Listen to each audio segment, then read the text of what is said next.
తమ ఇళ్లను కూల్చి కుటుంబాన్ని రోడ్డు పాలు చేశారని బాధితులు ఆవేదన వ్యక్తం చేశారు. మా నాన్న పేరు కారుమంచి మునస్వామి. మా నాన్నకి 5 మంది పిల్లలు. మాకు 1971లో ఇంద్రమ్మ గారు కొంత భూమి, మాకు 1 ఎకరా చిల్లర భూమి, ఇంకొక ఎకరా చిల్లర భూమి ఆ రోజు ప్రభుత్వం మాకు ఇచ్చింది. ఆ రోజు నుంచి ఈ రోజు వరకు 58 సంవత్సరాల దాంట్లో మేము అనుమతిలో ఉన్నాం. మా అన్నదమ్ములు మేము ఒక్కొక్కరు 10 సెంట్లు అట్లా పంచుకున్నాం. మేము భూమిని పంచుకొని వాళ్ళ భాగంలో వచ్చి ఒక చిన్న రేక్ షెడ్ వేసుకొని దాంట్లో కరెంటు మీటర్ చేసుకొని పన్నులు కట్టుకుంటూ దాంట్లోనే జీవనాధం చేసుకుంటూ మనిషికి ఒక ఆవు అవి పట్టుకొని దాంట్లో గిడ్డి పంచుకుంటూ మేము దాంట్లో జీవిస్తున్నాం. ఇప్పుడు మన శుక్రవారం రోజు అర్ధరాత్రి 3:30 ఆ టైంలో రెవెన్యూ డిపార్ట్మెంటు, పోలీస్ డిపార్ట్మెంటు అందరూ వచ్చి మమ్మల్ని అంతా పిల్లజలంతా బయట లాగి బయట వేసి మొత్తం రేక్ షెడ్లతో కూడా కొట్టేసినారు. వర్షాలు పడుతున్నాయి. మాకు ఎటు ఆధారాలు లేవు. గవర్నమెంట్ మాకు ఎక్కడ 1 సెంటు భూమి కూడా డీపటా నమూనా ఎక్కడ ఇచ్చినట్టు దాఖలాలు ఏడలేదు. మాకు ఆ రోజు ఇంద్రమ్మ గారు ఇచ్చిన భూములనే, మా నాన్నగారికి ఇచ్చిన భూములనే మేము పంచుకొని దాంట్లోనే మేము జీవిస్తున్నాం. నేను పక్కగా ఆ రోజు నుంచి ఈ రోజుకి టీడీపీ నాయకుడిని. టీడీపీలో నేను కార్యకర్తగా ఫస్ట్ నాకు ఓటు హక్కు వచ్చినప్పటి నుంచి టీడీపీలోనే నేను పనిచేసుకుంటున్నా.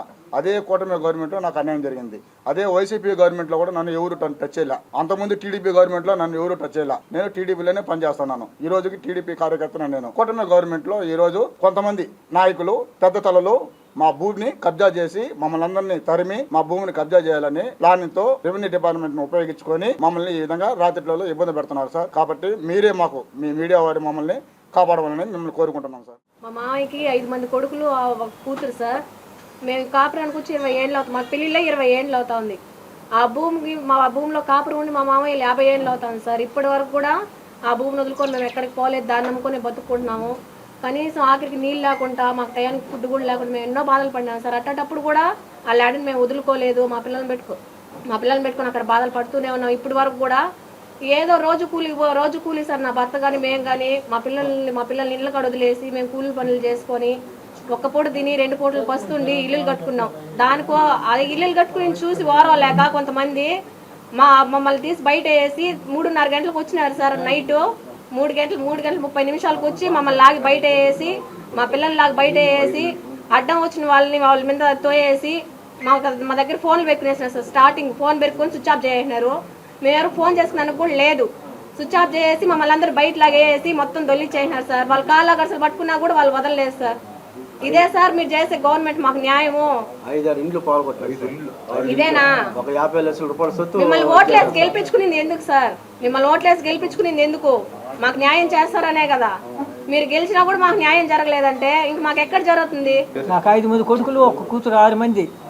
1971లో పంచాయతీ ఫెసిలిటీ ఉండి 350 ఎకరాల ఎకరాల దాకా నేను కొలిచినాను.